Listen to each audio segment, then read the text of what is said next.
यूनेस्मा academy online platform में आप सभी का स्वागत है। आज हम लोग छत्तीसगढ़ की संस्कृति के अंतर्गत छत्तीसगढ़ की लोक त्यौहार हरेली त्यौहार के बारे में इस वीडियो के माध्यम से जानने का प्रयास करेंगे।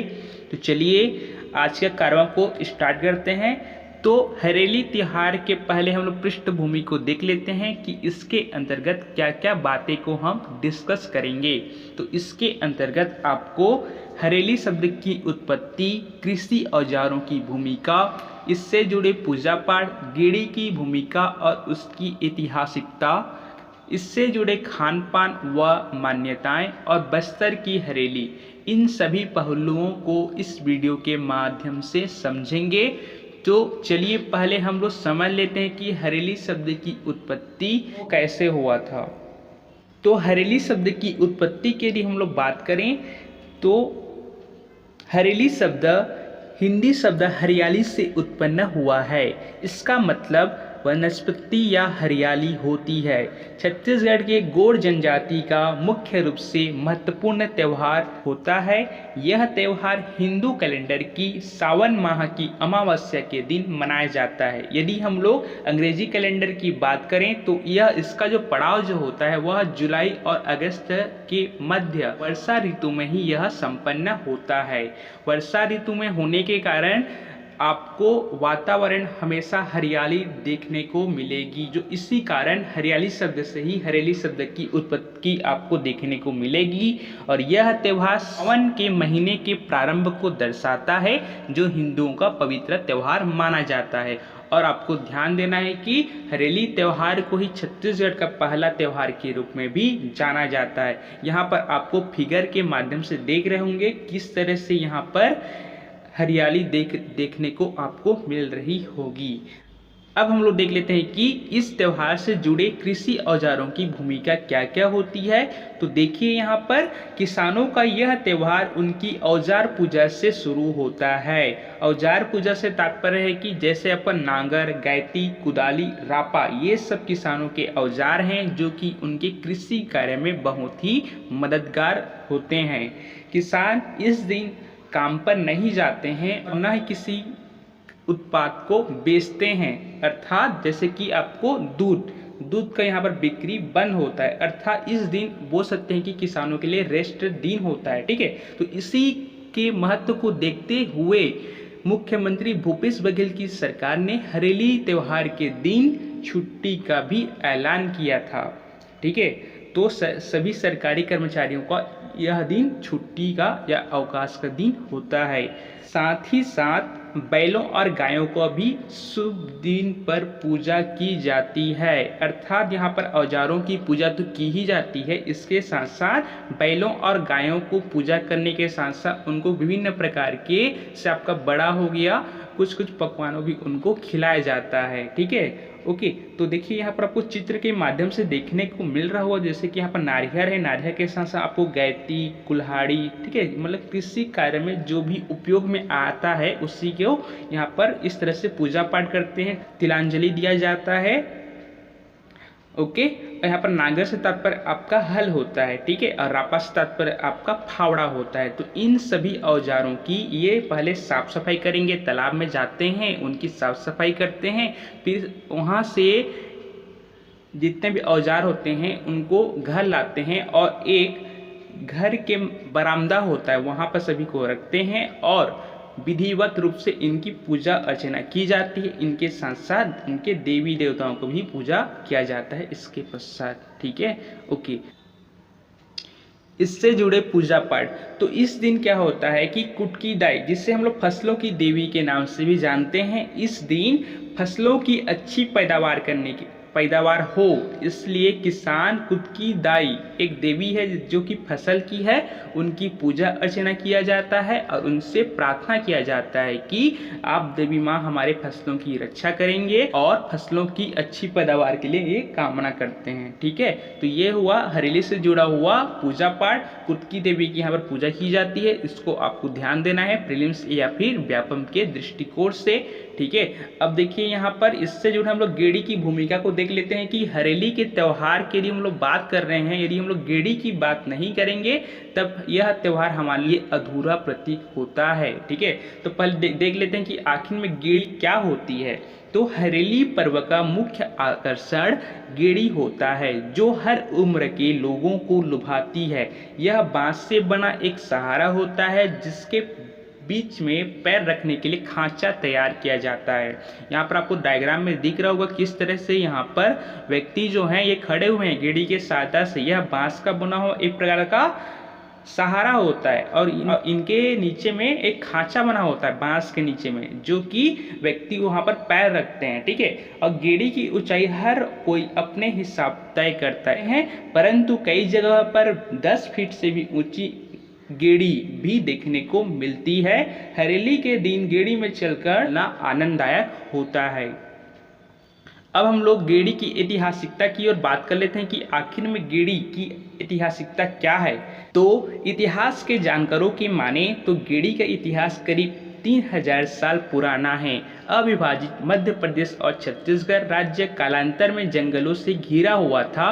बारिश के मौसम में यह प्रदेश जलमग्न हुआ करता था और यह टापू में तब्दील हो जाता था। तो इसी दौरान एक जगह से दूसरे जगह जाने के लिए लोग बांस का प्रयोग करते थे और वो जो बांस का जो प्रयोग करते थे उसी को गेड़ी का नाम दिया गया।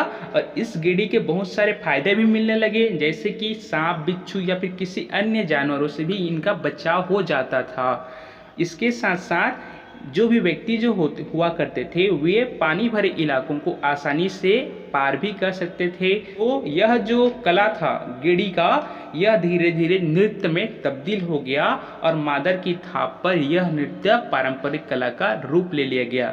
इसीलिए अब आपको बस्तर के एरिया में गेड़ी नृत्य भी देखने को बहुतायत मात्रा में देखने को मिलेगी।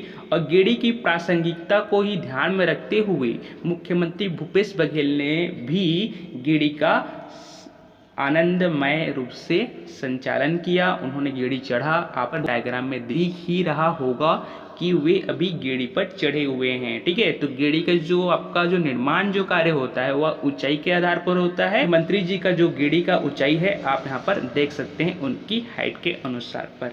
ओके, अब हम लोग हरेली से जुड़ी खान पान की बात कर लेते हैं। तो अधिकांश पारंपरिक भोजन चावल से बनाया जाता है, जैसे कि मुठिया, फरा, अंगाकर रोटी, जोशीला रोटी, ये आपके चावल से बनाए जाते हैं। यदि हम लोग भाजी की बात करें तो इस दिन भाजी का भी सेवन किया जाता है, जैसे कि आपका कांदा भाजी, कुचई भाजी, चौलाई भाजी, लाल भाजी, बुहार भाजी और कोहड़ा भाजी, विभिन्न प्रकार के भाजियाँ का यहाँ पर सब्जी के रूप में खाना तैयार किया जाता है। वहीं हम लोग चावल के आटे से कुछ मिठाइयाँ भी बनाई जाती है, जैसे कि आपका दूध फरा, बफोली, कुसली, खुरमी और बालूशाही। तो ये हमारा मिठाई के तौर पे इसका प्रयोग किया जाता है।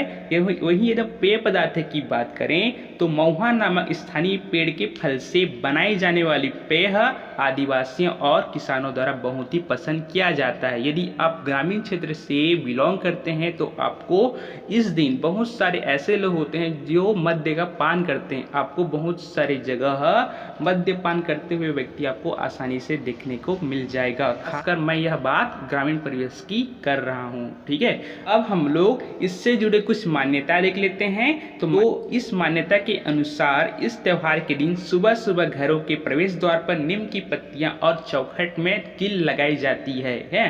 तो नीम की पत्तियां क्यों लगाई जाती है, इसका एक साइंटिफिक रीजन भी है। जैसे कि नीम की पत्तियां क्या करती है, उनमें जो भी वातावरण को शुद्ध करने का काम करती है और घरों या फिर घरों के बाहर जितने भी विषाणु जो होते हैं, जितने भी वायरस होते हैं, उनको भी नष्ट करने का ये काम करती है। ठीक है, इसके साथ साथ मान्यता ये है कि किल लगाने से, अर्थात जो घरों की जो चौखट जो होती है वहाँ पर यदि किल लगाते हैं तो नकारात्मक शक्तियों से भी रक्षा होती है, ऐसा लोगों का मानना है। जैसे कि आपको यहाँ पर बच्चे दिख रहे होंगे कि किस तरह से ये नीम के पेड़ अपने कंधे पर लिए जा रहे हैं और घरों घरों पर चाहते हैं। ठीक है, इसके साथ साथ यह भी माना जाता है कि घरों की दीवारों पर हनुमान जी के चित्र बनाए जाते हैं और लोगों का मान्यता यह है कि यदि हम लोग दीवार पर हनुमान जी का या बजरंगबली का चित्र बनाएंगे तो इससे जो भी भूत प्रेत जो होते हैं वे हमारे घरों में प्रवेश नहीं कर पाएंगे। तो इस तरह से मान्यताएं हैं, परंतु अभी वैज्ञानिक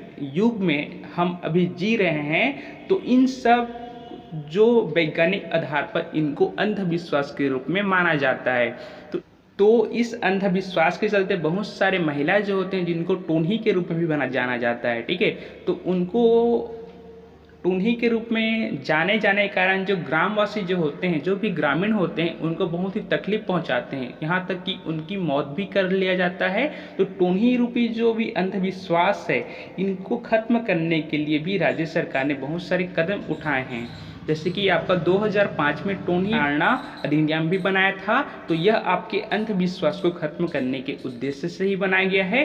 हरेली त्यौहार के दिन ये सब मान्यता तो प्रचलित है ही है, परंतु बहुत सारे जागरूक लोग ऐसे भी हैं जो इन सभी परंपराओं को, इन सभी अंधविश्वासों को खत्म करने के उद्देश्य से ही जगह जगह कार्यक्रम का भी आयोजन इस दिन करते हैं, ताकि लोग किसी भी प्रकार के अंधविश्वास में ना आए और न किसी व्यक्ति को क्षति पहुंचाने के लिए सोचें।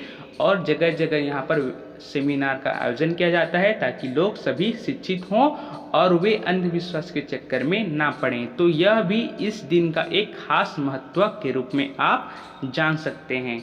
ठीक है, अब हम लोग बस्तर के हरेली के बारे में एक नज़र डाल लेते हैं कि आखिर में यह बस्तर की हरेली किस तरह से मनाई जाती है। तो बस्तर की आदिवासी पशुओं को रसना, गिलोय आदि जंगल से मिलने वाली जड़ी बूटी खिलाते हैं।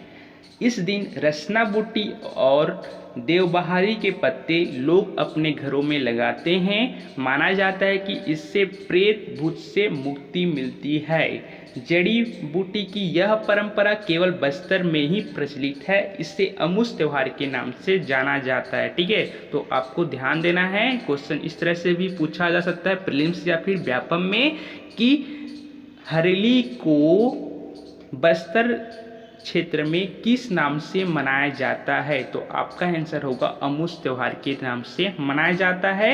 और इस त्योहार के एक दिन पहले गांव की देवी देवताओं की सामूहिक पूजा अर्चना भी की जाती है, जिसे यात्रा के नाम से जाना जाता है।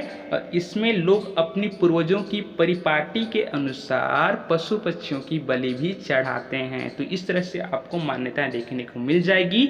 यदि हम लोग बात करें, यह हमारा जो डायग्राम जो अभी आपको दिखा, यह आपका रसना बूटी, विभिन्न प्रकार की जड़ी बूटियों का आपको समागम देखने को मिलेगा। वहीं है यदि हम लोग देवबहारी पत्ते की बात करें तो आपको जो डायग्राम में दिख रहा होगा वही हमारा देवबहारी पत्ता है। यही था हरेली त्यौहार के बारे में। यदि हरेली त्यौहार के बारे में मुख्य परीक्षा में यदि क्वेश्चन आता है इससे, तो मेरा मानना है इससे किसी भी प्रकार की यदि सवाल आते हैं तो आपसे छूटेगा नहीं।